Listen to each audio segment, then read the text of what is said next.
Assalamualaikum warahmatullahi wabarakatuh. Perkenalkan, nama saya Rizal Fadilah dengan NIM 122100065 dari jurusan Studi Agama Fakultas Usuluddin semester 7 kelas B. Nah, di sini izin kepada dosen pengampu Ibu Andini dan dosen utama yaitu Pak Denny, yang dimana pada tugas kelas kali ini saya akan membuat video yang menjelaskan tentang bagaimana sih akulturasi Islam dengan kesenian ngabluk di kampung adat Cikondang. Jadi secara singkatnya, kesenian itu bukan hanya sebagai medium hiburan saja, tetapi di Cikondang ataupun dalam kesenian ngabluk itu dipakai sebagai proses pengantaran nilai-nilai keislaman maupun nasihat-nasihat yang ada di dalamnya. Jadi kalau Bapak Ibu sekalian atau para yang nonton gitu, nantinya saya akan tayangkan bagaimana ngabluk itu dilantunkan. Nah, sedikit menjelaskan kalau ngabluk itu adalah kesenian vokal suara yang dibawa oleh orang masyarakat Sunda. Itu ada di abad abad kedua, sehingga dari awalnya hanya sebagai beluk itu adalah pemanggil, dan akhirnya melihat ini tuh sebagai hiburan. Awalnya memang hanya dipakai hiburan ketika para petani letih bertani, dipakailah ngebluk gitu. Nah, semakin berkembangnya zaman, ternyata ngebluk ini dipakai buat alat untuk menyampaikan pesan-pesan, yang dimana di dalamnya terisi sebagai misalkan ada cerita-cerita, ada cerita si Ogin, terus cerita Wali Songo. Nah, di sana dimasukkan ke pesan-pesannya gitu, entah itu untuk anak, untuk orang dewasa, sampai orang dewasa. Nah, di sini ngabluk sendiri biasanya dipakai pada saat acara-acara keislaman. Biasanya dipakai pada akikah, acara akikah, dipakai pada acara buka rumah gitulah pokoknya. Jadi nantinya ngabluk ini sebagai rangkaian acara. Nah, untuk durasinya ngabluk itu paling sebentar itu 4 jam, tetapi adapun yang dipakai dalam semalam penuh gitu. Nah, setelah itu jadi sebagaimana sejarahnya ngabluk ini masuk ke Islam Sunda. Sebelum masyarakat Sunda punya ritual sendiri dan ekspresi budaya yang berkaitan dengan kesundaan itu sendiri atau penghormatan kepada leluhur, nilai harmonis ketika mulai berkembang di wilayah kampung adat Cikondang, ajaran-ajaran Islam tidak serta merta meniadakan budaya-budaya yang ada di tanah Sunda. Nah, di sini terlihat dari kesenian ngabluk sendiri bahwasanya tidak ada yang diubah ketika Islam ingin menyampaikan nilai keislamannya, yaitu dakwah melalui ngabluk tanpa mengubah bagaimana tradisi di dalamnya. Bahkan sendiri ini menjadi nilai plus untuk masyarakat Sunda, bahwasanya tanah Sunda berhasil untuk membantu menyebarkan agama-agama Islam terutama di tanah Sunda. Nah, selain itu banyak sekali pesan-pesan yang disampaikan. Ada tata kehidupan keislaman seperti gotong royong, menghormati orang tua, menjaga silaturahmi, dan hidup selaras dengan lingkungan. Ada kalau misalkan di Sunda itu sila asah, sila asih, sila asuh. Terus ada juga banyak pesan-pesan yang mencoba untuk diakulturasikan melalui ngabluk ini atau melalui Sunda ini gitu. Selain ngabluk pun kita tahu ada kayak nasihat dari orang-orang Sunda seperti sing benar, sing pintar, sing bager. Nah, ternyata itu sangat tidak jauh lah dari ajaran Islam gitu. Nah,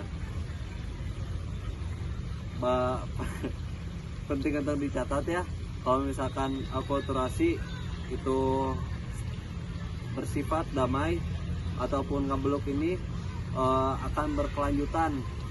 Nah, terlihat bahwasannya per hari ini tidak pernah ada konflik antara Islam dengan adat, karena keduanya diposisikan sebagai saling melengkapi, saling menjaga, saling mengembangkan.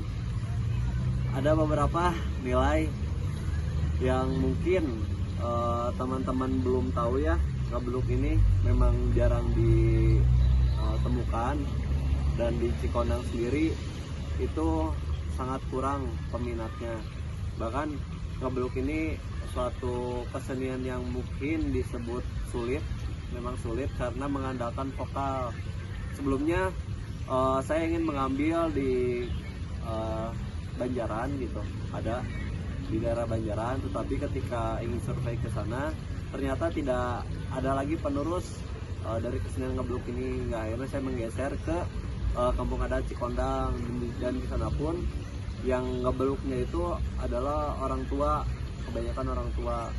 Jadi ketertarikan antara kesenian ngebeluk dengan anak muda itu kurang, lebihnya mungkin ke seperti tarawangsa atau ke yang lainnya, karena mungkin yang pertama sulit, yang kedua ini mungkin tidak tertarik karena tidak dibarengi dengan lantunan musik, jadi hanya pure pakai vokal saja gitu. Nah, makanya kenapa saya mengambil tentang ngebeluk ini, yang ternyata yang pertama adanya ketertarikan saya. Kenapa pengen ngambil ini, ketertarikan karena itu sungguh unik gitu tradisi ini. Yang kedua karena rasa ingin melestarikan budaya, biar nantinya ilmu-ilmu yang disampaikan ataupun teman-teman sekalian yang menonton bisa tahu bahwa ngebeluk itu seperti apa. Yang ketiga, karena saya ingin terus kebudayaan Sunda terus dibudayakan gitu. Mungkin sekian yang bisa saya sampaikan. Nanti di akhir video saya akan sampaikan, akan masukkan video tentang ngebeluk. Jadi ada dua ngebeluk ya, mohon maaf.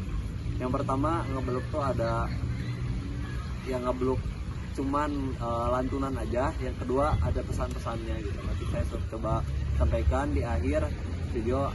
Terima kasih, mohon maaf jika ada salah kata atau kurang penyampaian. Jika ada koreksi, mohon komen di bawah. Jangan lupa subscribe, like, dan komen. Terima kasih. Wassalamualaikum warahmatullahi wabarakatuh.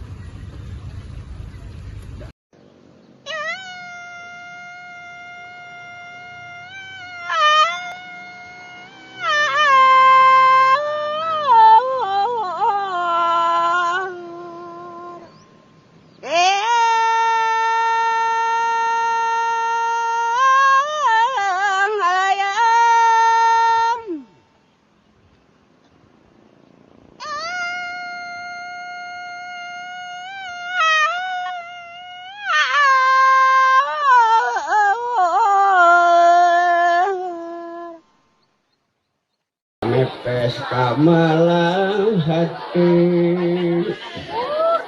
gunung mangalamu paul pataranggang punyura jeung pasir ulah ieu wahangan saya soratu merelek teh pancuraan teh kacipta bobodo lanjang lewi kampian pamadian